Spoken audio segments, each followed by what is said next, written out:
नमस्कार। आप सभी थके हुए हो? हैं? हाँ, नहीं बिल्कुल वो तो है। मैं इसीलिए आपका सबसे पहले अभिनंदन करता हूँ कि आप सब लोग थके होने के बावजूद भी अच्छी बात कह रहे हैं। माननीय श्री हर्ष चौहान जी, अध्यक्ष राष्ट्रीय अनुसूचित जनजाति आयोग, श्री अनंत नायक, माननीय सदस्य राष्ट्रीय जनजाति आयोग, श्रीमती अलका तिवारी सचिव, श्री सत्येंद्र सिंह उपाध्यक्ष अखिल भारतीय वनवासी कल्याण आश्रम, प्रोफेसर श्री प्रकाश, निदेशक दक्षिणी परिसर दिल्ली विश्वविद्यालय डॉक्टर विकास गुप्ता, प्रोफेसर रत्नावली, वनवासी कल्याण आश्रम के संगठन मंत्री श्री अतुल जोग जी, प्रोफेसर ए.के. भागी और यहाँ पर आए हुए सभी deans, head of the departments, officers, officials, आमंत्रित अतिथिगण, प्राध्यापक, कार्यकर्ता बंधुओं और यहाँ पर बैठे हुए बहुत ही बुद्धिमान छात्र छात्राओं, आपका मैं स्वागत करता हूँ। मैंने आपको बुद्धिमान कहा है, उन्होंने प्यारा कहा था तब आपने ताली नहीं बजाई, मैंने बुद्धिमान कहा फिर भी नहीं बजाई, तो क्या कहूँ कि आप ताली बजाओगे इस बात पर? मैं देख रहा था कि जब उन्होंने कहा प्यार मेरे प्यारे बच्चों, तो आपने ताली नहीं बजाई, फिर मैंने सोचा प्यारे नहीं बोलता, मैंने कहा इसको बुद्धिमान बोलता हूँ। और मैं मानता भी हूँ कि आप प्यारे भी हो और बुद्धिमान भी हो, हमारे बच्चे हो, आप सबका बहुत बहुत स्वागत। पहली बात तो कि आज़ादी का 75वां वर्ष चल रहा है, पूरा हुआ, 75 वर्ष पूरा हुआ, दिल्ली विश्वविद्यालय का 100 वर्ष पूरे हुए। और जैसा कि अध्यक्ष जी ने बताया, हर्ष चौहान जी ने, कि 104 विश्वविद्यालयों में ऐसा कार्यक्रम उन्होंने किया, तो सब कुछ एक अच्छी दिशा में बढ़ रहा है, उसके लिए भी बहुत सारी बधाई, ढेर सारी शुभकामनाएं। विश्वविद्यालयों में ऐसे कार्यक्रम होने क्यों चाहिए? प्रश्न उठता है कि विश्वविद्यालयों में ऐसे कार्यक्रम होने क्यों चाहिए, और अगर कमीशन ने सोचा कि हमें 120-130 विश्वविद्यालयों तक जाना है, तो इसका कोई तो कारण होगा। आज यहाँ आने से पहले हो सकता है आप में से बहुत सारे लोग बिरसा मुंडा जी का, रानी दुर्गावती का, तिलका मांझी, ये सब नाम जानते भी हों, क्योंकि कुछ बड़े नाम हैं जिनके नाम पर एयरपोर्ट भी है, जिनके कुछ बड़े नाम हो गए, लेकिन कुछ उतने बड़े नाम नहीं हुए, तो हम सब शायद नहीं भी जानते, लेकिन हमको जानना चाहिए। इन कार्यक्रमों के माध्यम से हमको उनको जानने का मौका मिलता है। एक बार थोड़ा मौका मिलता है तो हम पढ़ना की आदत डालनी चाहिए, ताकि उनके बारे में हम कुछ और जानें। नहीं तो मुझे ऐसे लगता है कि जितने नाम आज लिए गए कि कोमराम भीम, टाटिया भील, तिलका मांझी, राजा शंकर शाह, अगर हम ना ये सर्वे करा लें दिल्ली यूनिवर्सिटी के बच्चों का कि इनके बारे में बताओ, सारे फेल हो जाएंगे। मुझे नहीं लगता कि आप में से भी कितने पास होंगे, मैं भी फेल हो जाता। तो मैंने भी सीखने को मिला, और शायद यही इन कार्यक्रमों की सार्थकता है कि नई चीज़ जो है, नई बात अलग तरीके से अगर हम तक आती है तो हमको वो सीखनी भी चाहिए। क्योंकि मैं बहुत बार बात करता हूँ कि लता मंगेशकर का एक गीत है, जो प्रदीप का गीत है, लता मंगेशकर ने गाया कि ए मेरे वतन के लोगों जरा आँख में भर लो पानी, जो शहीद हुए हैं उनकी ज़रा याद करो कुर्बानी। फिर वो कहते हैं तुम भूल ना जाओ उनको, इसलिए कही ये कहानी, जो शहीद हुए हैं उनकी ज़रा याद करो कुर्बानी।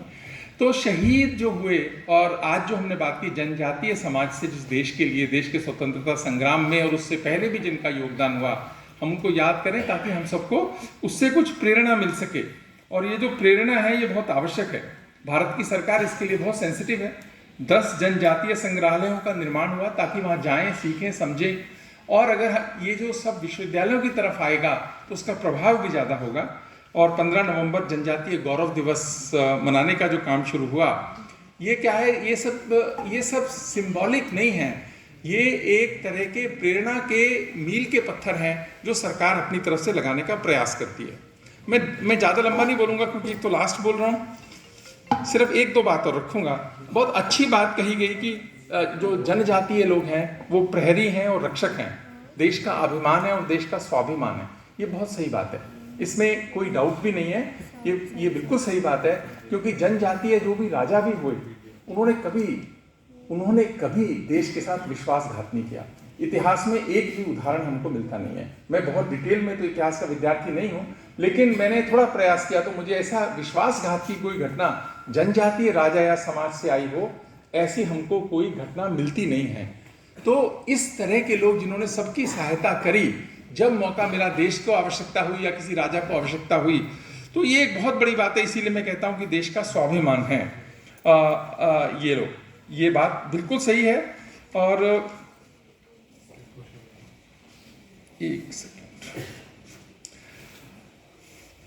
एक बार मैं बात कर रहा था किसी से, उन्होंने कहा कि दिल्ली के अंदर जो एनवायरनमेंट है बहुत खराब हो गया है, आप देखते होंगे। मैंने कहा नहीं, हमें तो इतना खराब लगता नहीं, क्योंकि ज़्यादा खराब है या कम खराब है, खराब तो है ही, पर हमें नहीं लगता उतना, क्योंकि हम लोग यहाँ रहते हैं।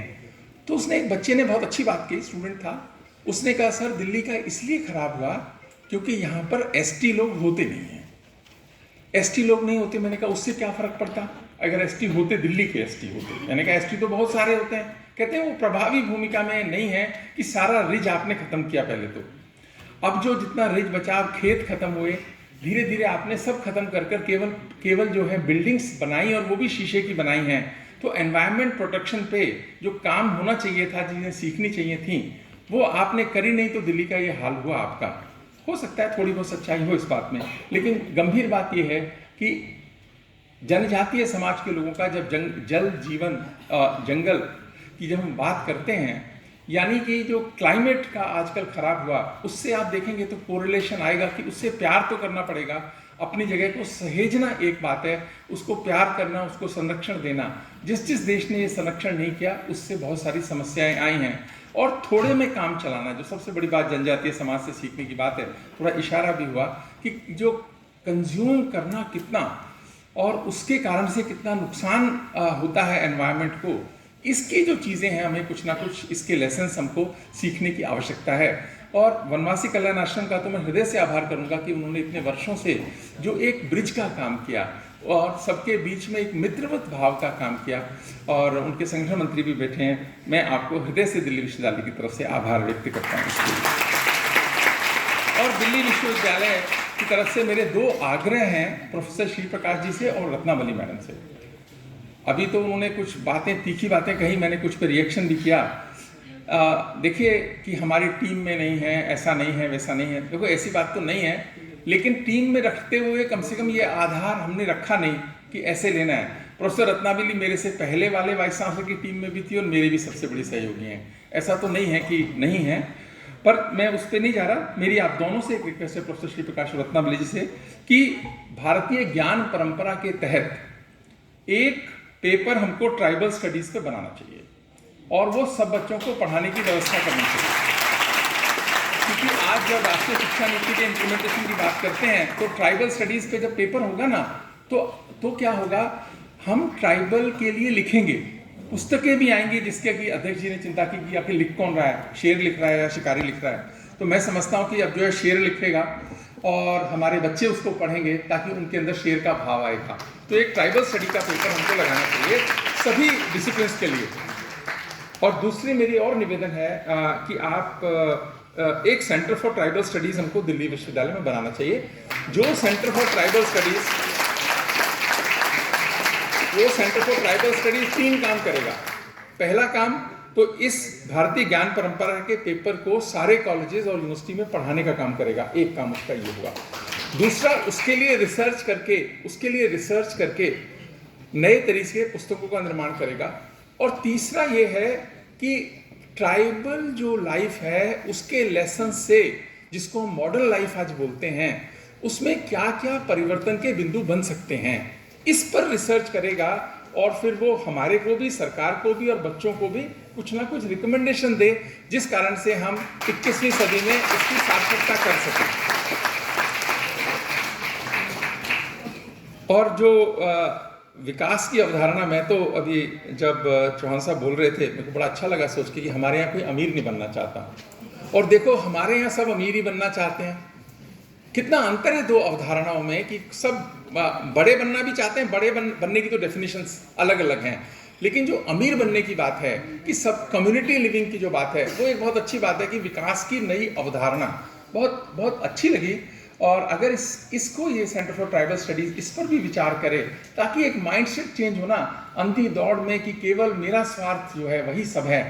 मैं लेने के भाव का जो निर्माण हमारे विश्वविद्यालयों ने भी किया है, क्योंकि हमने बच्चे को कभी देना सिखाया ही कहाँ, हमने केवल लेने की बात की है। केवल देने की बात तो सिखाई नहीं। सबके लिए ट्रू है, मेरे लिए भी ट्रू है, आपके लिए भी ट्रू है, प्राध्यापकों के लिए भी ट्रू है। मेरे पास जितने प्राध्यापक मिलने आते हैं 95% लेने के लिए कोई बात करने आते हैं। आज तक कोई 5% भी नहीं आए जिन्होंने कहा हो मैं विद्यार्थियों को ये देना चाहता हूँ, ये कमी है, आप ये काम कर दीजिए। ये मैटर पे बहुत कम आते हैं। मैं प्राध्यापकों नाराजगी की बात नहीं है। एक तो भागी साहब सामने बैठे हैं तो थोड़ा घबरा के भी बोलता हूँ कि वो बीच में बोल सकते हैं कुछ, तो थोड़ा वो भी एक ख्याल रखना पड़ता है बोलते हुए। लेकिन क्या है, उनमें टीचर्स का कसूर नहीं है, वो भी मेरे जैसे ही हैं, क्योंकि हमारे अंदर वो भाव देने के निर्माण पे काम ही नहीं हुआ। ना स्कूल में हुआ, ना कॉलेज में हुआ, ना यूनिवर्सिटीज में हुआ। उसी से हम आए हैं तो हम ऐसी बात करते हैं, तो हमारे बच्चे भी तो वैसा ही करेंगे।